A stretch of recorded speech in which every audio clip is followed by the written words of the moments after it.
Hey, what's up, party people? We are back with another live episode of Honest Trailer Commentaries. Unless you're watching this in the future or the past, when the show Boba Fett took place. Wow, what a long ago. Long ago. I'm here with Law and Danielle. We're going to talk about the trailer, go into some more detail than you got in the episode, which is already pretty long, but we'll try to move it along. And then we have some cut scenes and jokes, and we'll answer comments and questions from viewers like you. So keep those coming in the chat, and we'll get to them at the end, and we'll tease you next week's on this trailer. Boba Fett, weird show for me. Felt like the sequel trilogy in show form, in that like they just seem to not really have a plan, and it just seemed to kind of lurch back and forth between like 4 or 5 half-formed ideas for what it was going to be. But man, Boba Fett still looks cool standing in his armor. But actually, no, I take it back. He does. He no longer looks cool. Well, he's kind of a confirmed dingus for me. Lon, Danielle, what do you think overall? Okay, well, other than the fact that he does definitely look like he was an aristocrat that was poisoned, I really liked, even the episodes, everyone says, obviously there's a certain, you get to a certain point and it's like, oh, cool. It's the thing I already knew I liked. It's the Mandalorian. I liked how weird it was at first, because I was kind of just like, oh, well, we're just gonna like hang out with Boba Fett. And yeah, Boba Fett is a huge dork. Absolutely. Like 100%. I get that. But overall, I really enjoyed the series more than I enjoyed the sequel trilogy, for sure. I liked that I don't know. Obviously, it's a lot of member berries and whatever, but on the whole, it felt like, especially that first episode, felt like they were trying something different. And then suddenly, halfway through, someone said, well, what are you doing trying different stuff? Yeah, it just didn't build. Those first few episodes didn't really build to anything. Like the Tusken Raider stuff did not pay off in any form except like the message, which is like, friends are good. It's nice to have friends. Isn't that nice? Lon, what do you think? I would bet money that final Mandalorian season 2 post-credit scene was created in a vacuum. Like they just were like, you know what would be a fun way to end this season? Boba Fett and Fennec Shand, they're on their own now. They're mercenaries. They're doing whatever. They're going to kill Bib Fortuna. They're going to sit on Jabba's throne like they're the new power on Tatooine. And they were like, oh, that's awesome. Write that in there. And that was it. They did not have a plan for a whole season. Well, they thought we could do a show cool about that someday. And then, maybe one day we could explore this in more detail. And then Disney was like, oh, do that next, right now. Forget everything else you were doing, clear your schedule, and make that right now. We want to talk about that right now. And also, Gina Carano's fired, so we got to fill in some blanks here. And it really feels like this was just like, okay, this was whatever they had ready to go, slapped together. Like, it doesn't feel like they have a lot of this stuff sort of totally figured out. It feels like they were kind of like, we got to shoot this in 2 weeks. What's something that seems like thrown together pretty good, like a lot of interesting ideas. Like I agree exactly with what Danielle was saying. Like the idea that Boba Fett, he's going to embed with these Tusken Raiders, he's going to do a Dances with Wolves with them, he's going to go on like a vision quest and put a lizard up his nose. It's cool. Like I like that sequence a lot, and like him making a stick and all that stuff. I like that he's making a stick. Yeah, it's very Breath of the Wild. It's very Breath of the Wild. But like that doesn't link up to the crime stuff that doesn't really work, which I'm sure we'll talk about in more detail. And that doesn't really link up with the Mandalorian stuff. And that doesn't really link up with the Pike Syndicate drug stuff. And it's just like all of these kind of little blobs of ideas, but not a show. Well, they don't have the will or the permission to make a real like crime gangster show on Disney Plus in the Star Wars universe. And they, if you want to make a show about a cool bounty hunter in Mandalorian armor, they've got that. They have one of those, and they already did it. So they're in this weird middle ground where I don't think they had anywhere to go except like explaining why Boba Fett is an old man who's over it and doesn't want to really move anymore. They lean into crime tropes, but they don't ever explore. Like there's no, Boba Fett is a good guy. He doesn't want to do crime. So anytime somebody's like, hey, you want to get in on this crime? He's like, crime is bad. I don't do crime. But you can't be a crime boss. You got to agree to do some crime. It's not like, it doesn't have to be drugs, but like he refuses to take money. He's not a protection racket. He refuses to take money. Well, I think it is. Well, we'll get to that. Let's get into the details of the trailer. It's a long one. We'll get there. All right. You get what I'm saying. have questions about what crime exactly they're doing. Yeah, like he basically runs a pork store, but none of the other stuff Tony Soprano is. He was the best part of the holiday special, which isn't saying much. And I'm on a dinosaur. Boba Fett stood around Why the looking Rancor? cool. Whatever. Fans wanted to know more. And as we all know, learning more about a Star Wars character only makes them cooler. Yep, cooler. I'm alone. Solo. Super duper cool. I'm a person and my name is Anakin. Sure. The Book of Boba Fett. You remember Pause. him as If the you watch 134 hours of an animated series, it does make Anakin very Yeah, cool. man. It does. It's super. And I feel bad that Jake Lloyd didn't get to be that. Yeah, it was a weird Yeah, choice to like, start with him as a tiny boy. Yeah. I feel like a lot of the prequels is thrown off by that. Like that one decision, instead of making Attack of the Clones the first one and just starting with teen Anakin, to go to the little kid Anakin, I feel like through the whole, like he never recovered really from that initial stumble. Although I do think If there was a movie about 9-year-old Luke just like moisture farming, I think that we would New Hope Dude, would not have gotten to see. why are you giving Bob Chapek ideas? He's like forgetting that the moisture farmer. Oh my God, this is great.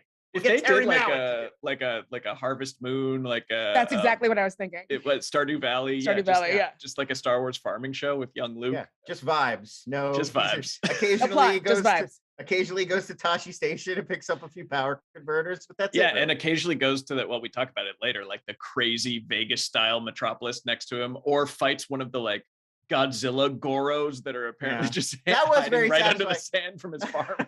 That was really satisfying in watching this in real time, like week to week. Because one week I was like, it seems like Luke was just desperate to get off world for no good reason. There's huge cities, and people were like, Lon, it's a whole planet. Those towns are weeks, months away. We'd never be able to travel there. And then there's an episode where he flies from Mos Eisley to Beggar's Canyon, where Luke used to go in like 3 seconds. Yeah, So no, they're very like twin satisfying. cities. Yeah, it's like Luke is from Buffalo and was like, I guess I'm just gonna like move to the moon, and it's like you could have just went to New York. These are right, yeah. You just went to like New York City. I also like the idea that Star Wars planets, it's always like everybody lives in like one little cluster, and then there's just planet. It's like Australia, how everybody only lives around the edges, and then there's just middle. Like every Star Wars planet is like that. Like nobody lives anywhere else but this little cluster over there. Just forest. I don't understand why they still use trains. Anyways, we'll get to that later. Oh my God, there's so much with the smuggling. The smuggling in this makes no sense. So let's keep going. Let's keep playing. For him as the mysterious bounty hunter with just 4 lines in the original trilogy. And that was probably enough, because now fans are getting the show they dreamed of, and then it's literally full of naps. Oh man, as did he get Boba that fulfills his destiny and becomes a fleshy ball that floats in milky water. And when you're not watching an old man take a bath or talking about taking one, I owe you a nice long soak in the bacta tank when this is done. you'll drift off to sleep during one of his many soaks, because as it turns out, Boba Fett has to think about his whole life before he becomes crime lord.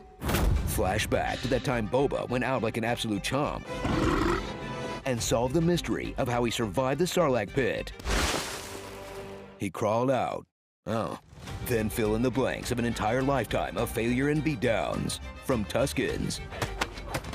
No, pause. I mean, I think this is something we kind of stumbled upon when we did some of the prequel on us trailers, which is that, whiny Anakin, like people who are annoyed by him, is actually very true to Luke Skywalker in the originals. And this interpretation of Boba as he looks cool, but when you scratch the surface, he's actually completely inept and just gets his ass handed to him over and over, is very true to the character from the original trilogy. That is what he does in his limited screen time, is stand in the background, make for an awesome action figure, and then just like get clowned on by Han Solo. So yeah, I think they nailed it. I think they actually gave the people what the original trilogy set up, right? It reminds me, this is a reference that no one will get, but when a famous diva singer was asked about Taylor Swift, her way of describing it was beautiful gowns when she was asked about how Dale sings. And I think that's Boba Fett. Beautiful armor. I don't know. It feels like this show didn't really want to decide. Like, it doesn't want to put him in a box. It wants to have fun with, like, he's kind of a klutz and he gets knocked around, but it does want him to be dramatic entrance, cool armor, badass, and it does want him to be a crime lord, but it does also want him to be a reformed nice guy, even though it doesn't explain how he got there. And yeah, it's just like they're trying to make him like everything to everyone and get away with it by just not having him say that much. And I don't think they pull it off.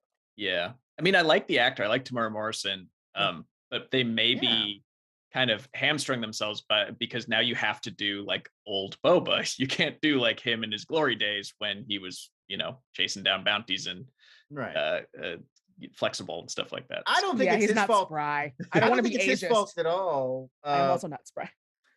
Like, he's great when it gives him moments to be great. Like when he gets to like fight people or do the stick training stuff, like it's cool. He pulls it off. I just feel like there wasn't a clear vision of like, who is this Boba Fett and like, what does he do? Oh, they're still asking in the final episode, like, I don't get you, Boba. What makes you tick? What's your deal? Like, we should know that by now. Yeah. Anyways, let's keep playing. A lot of dreaming in the back to tank for us to not know this. To Wookiees. We all need a spotter. To really just whoever. As this bumbling oaf gets his friends killed, takes revenge on the wrong people. The one that massacred your Tusken family and blamed it on a speed bike gang. And fights to protect a city that also would have killed his saviors if they had the chance. Don't worry, he fails at that too. Nothing to see here, folks. Move along. Just Boba Fett protecting your homes and places of business. Don't forget to tip your daimyo. Yeah, pause. That finale, I don't know. I guess I was expecting more, or at least something more sensible. Like, he takes the fight there. There's like a off ramp for him. They're like, let's take the fight back at the fortress. Like, we'll fight him there. It's well defended. We can make our stand or whatever. He's like, no, I'm doing this right here, right now, in the middle of the city that I'm here to protect, so that they can like see me as I wreck the entire place. Like, I guess the idea was he was going to hole up in the palace and they'd have destroyed the whole city before even getting to him. And it would seem like he was hiding. They weren't there to destroy the city. They were there to get Boba Fett.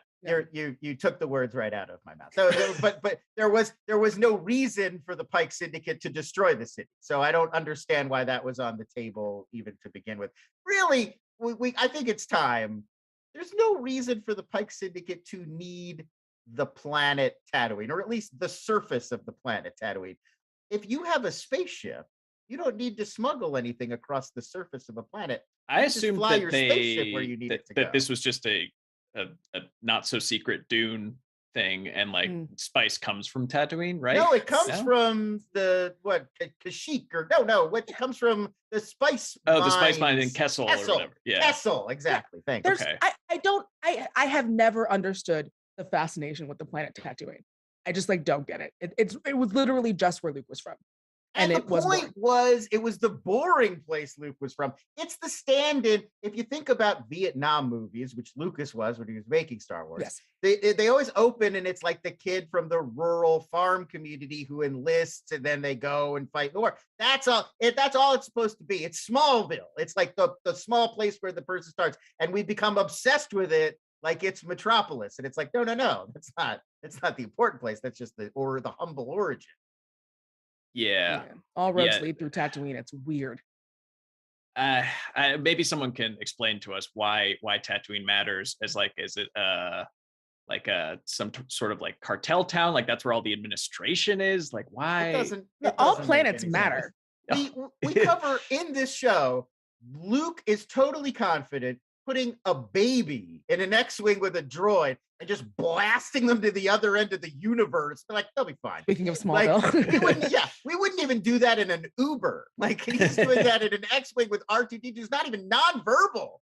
And they could do that. Surely the Pike Syndicate could just fly their drugs wherever they need them to go without stopping and putting them on a train on Tatooine.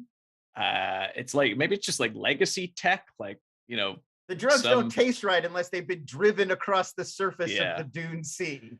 We need a Star Wars economy expert stat. No, I think this just does not make sense. I think the drugs get too stepped on once you start taking them around too many planets. Like you gotta get that good that pure stuff. Too much baby powder. Yeah. Way too much laxative.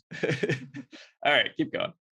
All his dead friends with new ones who have no choice but to hang out with him. Like Fennec Shan, a cool assassin he has to guilt and bribe into joining his crew. I saved your life. 2 body hogs who have to be his friend or die. Would you be loyal to me if I were to spare you? And this badass street gang of these badass kids with I'm sorry. Are those Vespas? I can't. I can't take them seriously. So by now, if you're thinking this blow, a little more on the street toughs. I loved them. The mods, okay? Like, they're called the mods. The mods. Is that a thing for like mods and rockers with like Quadrophenia? Because they were on Vespas and okay. That was my guess. Yeah. Wow. I think it's I also think it's a general like Lucas loved that kind of like 50s, 60s nostalgia and those kinds of like classic car stuff. But like that's more of a Coruscant Dexter Jettster's diner thing than a Tatooine thing. But I think this was a tip of the cap to like Lucas's love of that era of Americana as well. Yeah. Well, Adam Halbert had a question. We'll put that in here. Can someone explain why Sophie Thatcher had a British accent? Why did this teen gang look so clean in a desert town? Great question. Some great questions here. Yeah, you're asking all the right questions. Yeah. Also, what's like the Empire had British accents at first, right? Yeah. Yeah. I think everyone was. It's and Leia had it for like a line. Yep. Brits, space is Brits. Yeah. That's it. I think that's literally all it is just like because there's a lot of things where I don't understand why they choose some people to have British accents and some people they don't. But as to why they're so clean, it's just, I don't know, they're just cool, Daddy-o. Yeah. That's it. I wanted a little bit more of like, well, what's going on in these cities? Like, what they're like, there's no work. And he's like, all right, work for me. And it's like, what work? Like, what do they do? Like, who are these people? Like, Spice is destroying our city. How? Where? Like, right. Like, what is happening? None of this stuff. It's all just like lines from shows, but without the context that you need to give them any sort of real meaning. Yeah. All right, let's keep watching. Yeah. If you're thinking this blows, can we watch something else? Disney is way ahead of you as the show hard pivots into The Mandalorian. Phew! Catch up with Mando, chopping up bounties with a lightsaber, even though he doesn't meet the stat requirements. It gets heavier with each move. Tricks out his sweet new hot rod. Did you used to fly a Razor Crest? And makes tiny whittle shirts for his whittle bitty beanie baby. Aww. Then even more at the return of Baby Yoda, who's still so cute. He offsets the bad vibes coming from Luke Deepfaker. A short time for you is a lifetime for someone else. Ugh. And sure, Grogu and Din bail on their missions and character arcs to help out Boba. But desperate times call for desperate measures. And whoo boy, does this show need reinforcements. No one respects you. Okay, Ahsoka, you're up earlier than we thought. Cat Bane, get your blue ass in here. All hands on deck, people. It's an after-school special down there. This is a Dexter Jettster level emergency. Thank you. Manners. I like it. We're too late. Abort. So yeah, pause. I mean, having cool teens in your Star Wars thing isn't necessarily bad, or like that just seems like a very 90s cartoon trope, is there's always like the teenagers or whatever. But I think that they were supposed to be the stand-in for like the people of Mos Espa, and like we're supposed to really sympathize with their plight, and like the finale kept focusing on them, like this is their moment, and it's just like they were not ready to shoulder that burden, that not in any way, shape, or form. Like I don't think we'll ever see any of them again. Do you? No, I was surprised we saw them for as long as we did. Yeah, like this show is about them basically, like Boba handing off the torch of the planet to them. Yeah, that seems like a bad idea. Really terrible. I don't think that we should we shouldn't hand Los Angeles off to street toughs, you know. But I was surprised that they were in there that long. I was like, oh cool, like a little episode with like, look at these guys, I love Vespas. And then I was like, oh, I feel like they should have switched the ratio and done like season 3 of The Mandalorian, and then like 2 episodes are about Boba Fett, and like shows up at the end. That seems like a better mix to me. it does kind of feel like on some level, as a concept for this show, Boba Fett is taking over Tatooine, but he lacks allies. And so we're going to see him like, he's got to make friends with this group and this group. Like that is a show like that I could see. And it's sort of like that thread, they did kind of run it through, but like only kind of. Like I feel like they didn't commit to it. And I feel like if they had committed to it, this would make more sense as like one part of that story. Like, well, what they did commit to was his time with the Tuskens, but that was just to teach him the lesson of like making friends is good. Yeah, and then like you kept expecting then they just murder them all. You kept expecting the Tuskens to show up at the end. That probably would have made sense. And then the town is like, hey, you're not so bad. That's kind of what I'm saying. Like a show where it's like he's got to get the Tuskens behind him, and then Freetown and those people behind him, and then even some of these other groups that he's like the negotiating space hipsters, with, the space Republicans, right? Everybody but even like working these together. groups he's negotiating with, but then they betray him anyway. So all that negotiating was pointless. Like we have a whole scene where he's like, "Listen, guys, are you on my side?" And they're like, "Yes," and then they're not, and it's like, well, why even have that scene? And the people they were fighting, the Pikes, like I can't name a single Pike after all that. Like Cad Bane, but he's just like a hired gun. Who are the Pikes? The Pikes are the fish guys. They look they're the fish guys. Got fish face guys. Okay. Can is it fair to say that the way that they bring in characters, have them do nothing and then have them leave, it's a little Cats like? Yeah, it's a little Cats like. It's a little Catsy. Yeah. The twins are definitely like showing up, singing about what they do, and then heading out off to the heaviside layer. It's suspiciously jellical of them to do that. All right, keep playing. Get to learn so much more and understand so much less about Tatooine, a planet Luke once assured us was very boring. But since there's a wild metropolis full of spaceports, casinos, and teenage cyborgs 5 minutes from Beggar's Canyon, you'll come up to Beggar's Canyon. Now it just seems like Luke wanted to join the Empire. I want to transmit my application to the Academy this year. It's here, in the most remote corner of the center of the galaxy, where Boba will become the Daimyo, a mob boss like Jabba the Hutt. Except this crime lord won't accept protection money. I ask for no tribute. Or kill people. Shall I kill him? No. Or rough them up. I do not torture. Or steal things. We stole it. That's a crime. Or demand a meeting. That's a crime. Or a crime. Do you want the appointment or not? So pause. And he definitely. Okay, if it's not drugs and it's not like a protection racket, what do they do? What's happening? I guess he does get a helmet full of money from the casino, right? Mm-hmm. So is he just the cops? Is he just police? I mean, yeah, like that it feels almost more like he's an alderman.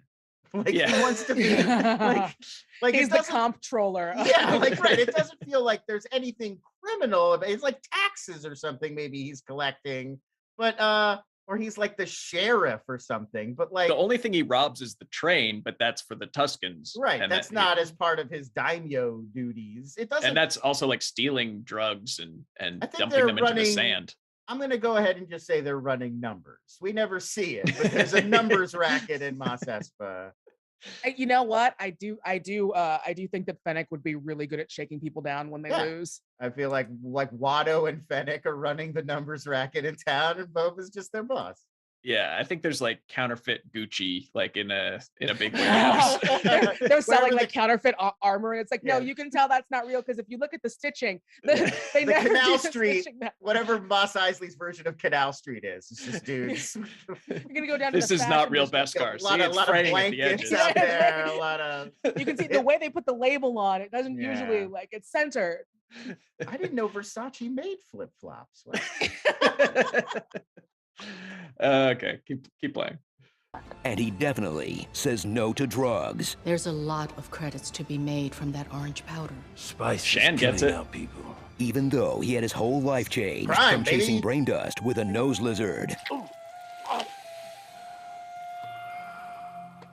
You know, I'm starting to think a crime story on the Children's Network was a bad idea. I went to the stock market today. I did a business. Anytime we So can include break that out clip. your slang protocol droid. Oh, he's singing like a Yuzum.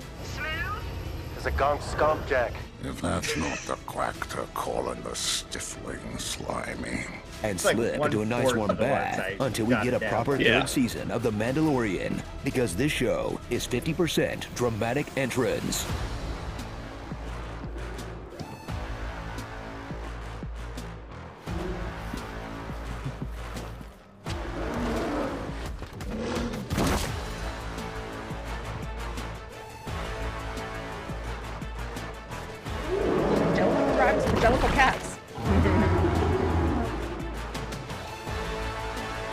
That's the best entrance. Yeah, I love that he gets the most dramatic entrance of all.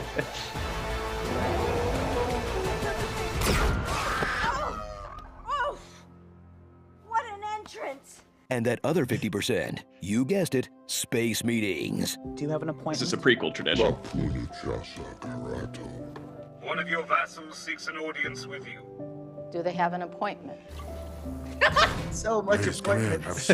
I'll arrange a meeting with the mayor. I want to have a meeting. I'm here to make a proposal that's mutually beneficial. They put that in their iCal. Like, who is taking care of, like, their space reception? Starring. Stop trying to make Fett happen. I like Shan. She's soft and smooth and helpful. She kills everyone. V for Groundhog Day. That's where you know this guy from. We gave a Wookiee brass knuckles and got him drunk. You'll totally believe what happened next.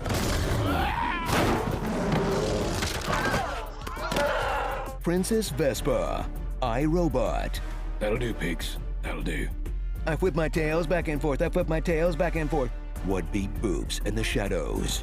My child is an honor student at Skywalker Jedi Academy. The Dropout. You don't have to be lonely at jawasonly.com. Timothy Oliphant. Timothy Elephant. Cad Bod. Machete in space. Okay, pause.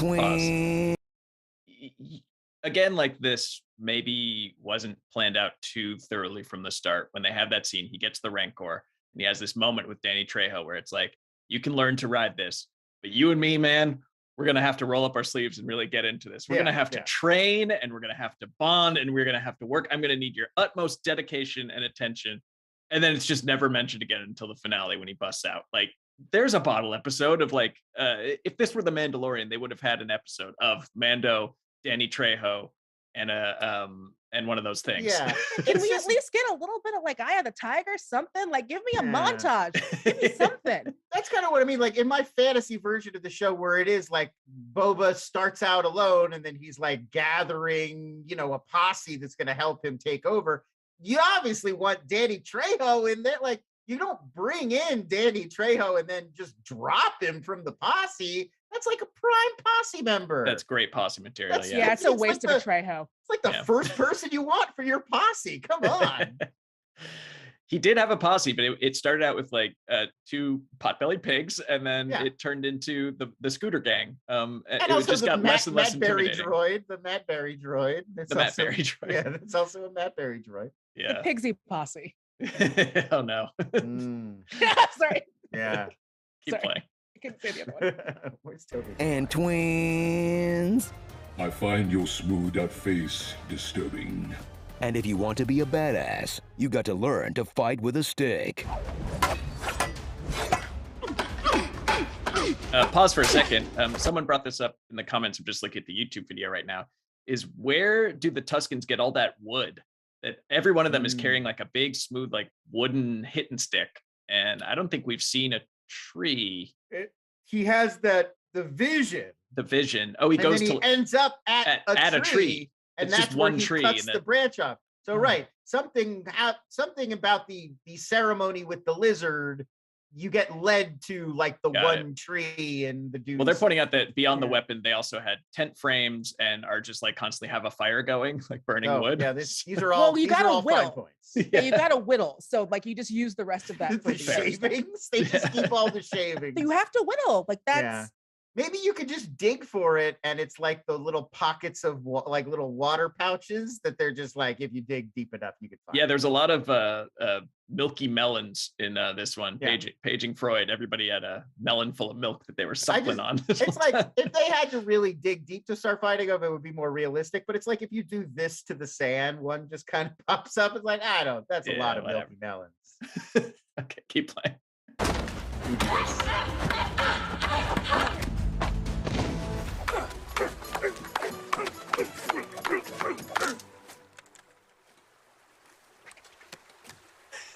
I gotta rewatch that. It's so in true Odyssey Trailer style. That's a parody of a Prince of Thieves scene. Yeah. We just didn't bother with that. We went right to the men in It will someday be a great school. Grogu will be its first student. Amazing. Every word of what you just said was wrong. Nope. Oh well. No. Would have been nice to see Boba and Luke have a moment. like they've had some run-ins in the past. Like you get them all the way next to each other. Like Luke couldn't have been the one to, I don't know. You couldn't find any excuse to have them talk or cross paths at all. It has to be that's one of those things where they're like, well, we got to save something for season 2, you know? Because there's really if you have both of them in the same episode, there literally is no excuse why you don't have them. Well, the weird thing is something, you know, is to put something as crucial to the Mandalorian as, you know, Mando and Grogu getting back together in this show. When I imagine a lot of people are going to like just jump back into Mandalorian season 3, having skipped this, like what happened? They'll do that previously on thing. I'm sure they'll just bake this into that. So if you haven't seen, you'll just be like, I guess I forgot that finale where they fair enough united. But I don't. I can't invest in this Luke because we know his story. This is like a bit in a larger story, and we know the story around it. So it's hard to like invest in this as anything new. This is just like, yeah, I knew there was this moment in the life of Luke Skywalker. Right. We're probably gonna get a Boba Obi-Wan reunion in Obi-Wan. Probably. Okay. What's so excited? I am excited. I'm looking forward to that Obi-Wan show, but I don't need it to interact with this other. Just baby boy. No. It would be different parts of the timeline. Yeah. Like those would be like 30, 40 years apart, I believe, those shows. Oh, no, that's right. It's not going to interact with the Mandalorian, but it'll interact with like everything that they can possibly have it interact with that was anywhere near Tatooine at that time. Yeah. All right, let's see the deleted stuff, and then we'll get a lot of questions. Don't worry, he fails at that too.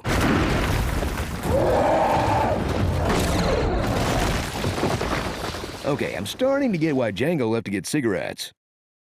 Honestly, the only crime we see on screen is that chase through the Mos Espa cliché district. Oh, this chase. Whoa. Who commissioned a full-size painting of Jabba the Hutt? Watto? Would you believe this is the same director as Spy Kids? You would, wouldn't you? Starring Boss Boba, Dark Helmet, Pecan Shandy. Who does number 2 work for? Chewbacca, The Power of the Dog, Cyber Dork, Jackie Daytona, Droid Bartender, Garth Marenghi, Droid Place, Spacing Amy, Dustified, We Are Marshall, Ari Bo Speedwagon, Blue Man Troop, The Good, the Cat, and the Ugly, Mark Shamel. That's his stick. They say he carved it himself out of a bigger stick. The Mandalorian Season 3, featuring Boba Fett. There you go. I think that's it. Yeah. That always have to sneak in a Simpsons reference somewhere, even if it doesn't make it in at the end. And yes, more Matt Berry in well, actually Matt Berry can do whatever he wants. He's done enough, but I love that guy. He's my favorite. Let's see. Hang on. I think the Obi-Wan show, because it's happening after the original trilogy, right? Like, isn't that what? Yes. Or it's it's between the prequels, like it's between the prequels and the prequels and the original trilogy, right? Yeah. So it wouldn't. Yeah. Okay. Yeah. Well, it won't interact in any way. No, it won't interact with this stuff, but it might. You might like see Boba Fett a Vespa around, might ride into his cave. I think that there's at least like a 70% chance we're going to see Cal Kestis, right, from the video game, probably. Interesting. I think that dude's around the same. Yeah, because it's like age. it's just an actual actor who did them too already. Yeah. So yeah, I can see that. Here's some questions. Moose Movies asks, do you think they should still give multiple auteur directors freedom to add their own style to each episode, or should this have been the singular vision of one director? I don't. Yeah, I'm surprised. I thought that Robert Rodriguez brought his signature style to his episodes, but it wasn't a great fit. But what do you guys think of using multiple directors for these? I think for that, because I do genuinely enjoy it. But I do think that that works a lot better with an anthology kind of thing. It isn't if you're trying to tell a cohesive story, but also I enjoy seeing Star Wars through other people's eyes, but it's really got to be one of these things where it's like, you got to Feige it a little, where you make sure that everyone is at least on the same page, even if they're going to be doing splashes of their own thing. Yeah. Yeah, I mean, don't think what you could really tell that much episode. I mean, like, you know, like there were cool moments. Like, I'm not trying to take away from anybody who worked on these. Like, I like the Bryce Dallas Howard episode a lot, but I do think you could sort of tell with all of these Disney Plus shows, whether or not they have different directors per episode. There's like one sort of head person who's overseeing the style and is making I think that's sure like it's very Favreau consistent. and Filoni have kind of made the template for this. Exactly. And I don't think Rodriguez was doing anything that Favreau and Filoni were not like cool with and did not align with the overall visual style of the show that they were going. But he was just, I mean, you get free reign to do a Star Wars car chase, and that's near the bottom. You just turn it into like a PG, like a children's movies car chase. A missed opportunity there. They're always going to bring their own like sort of visual sensibility, just in terms of like the basics, like camera placement and what could, you know, how things look and casting and all that kind of stuff. Fleurs Briance has asked us twice to please explain twins. Danielle, do you want to do the honors? I literally made a bunch of people do this. I did this at a shoot that I was at where I just explained this and then made everyone run and do it. Okay, so the Ann twins running joke. We first did it in was it Endgame? In the Endgame trailer. I believe it was, yeah. The way that it's an old commercial from my youth where it was like a beer commercial. I think it's like Miller Lite or Bud Light. Or is it Miller or Coors? Coors Light. Okay. Coors Light. And so this dude comes out and he starts singing this song, and it's very much that kind of twangy, halfway rap, halfway rock thing. And he's like, I love watching my TV, hanging with my friends. And twins. Yeah, he had to make twins rhyme with friends. And I don't remember, I'm looking it up, right? The Klimaszewski twins. It was like one set of twins that were in all the commercials. Yeah, and so like they did these several blonde, of those. yeah, like, right. And they look exactly like, exactly like Pam Anderson, like exactly like that era. It was that very like 90s, like these are the, like these are the chicks. And they became the Coors Light twins. It became like a whole thing. So I'm now I'm doing some fast research here just to give some extra context. This is actually a update of an old country song called Tom T. Hall's I Love. It's an old country hit where the lyrics go, I love little baby ducks, old pickup trucks, slow moving trains, and rain. And they turned it into and they just made it hanging with my friends and twins. Good for you. But yeah, it became huge. It was like this huge commercial series. They made at least 5 of them, and they made their own full-length song where the twins get a rap verse. Right. Yes. Oh, hell yeah. I have to check that out. Oh, I will send it to you. Absolutely. Yeah. Awesome. All right. Bert Pesci asks, do you think this would have made for a better movie than a show? With some tighter, more judicious editing, this could have been a great 2.5-hour film.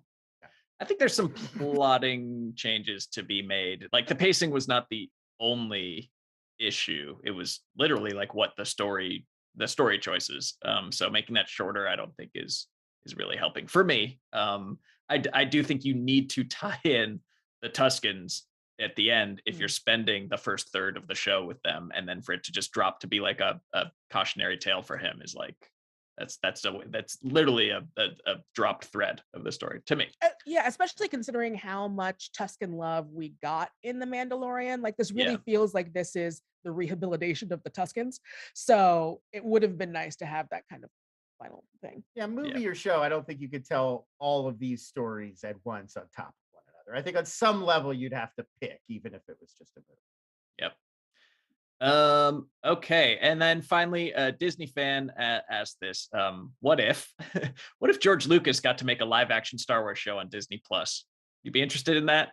And what might that be? Or what would you like to see him go back to this universe he created? No. Really? Sorry, I wish I could expand. No, it's just like I feel that Lucas he's not going to be one he's going to go off and he's going to do his own thing. He doesn't seem like the older that he gets, the more into taking notes he is.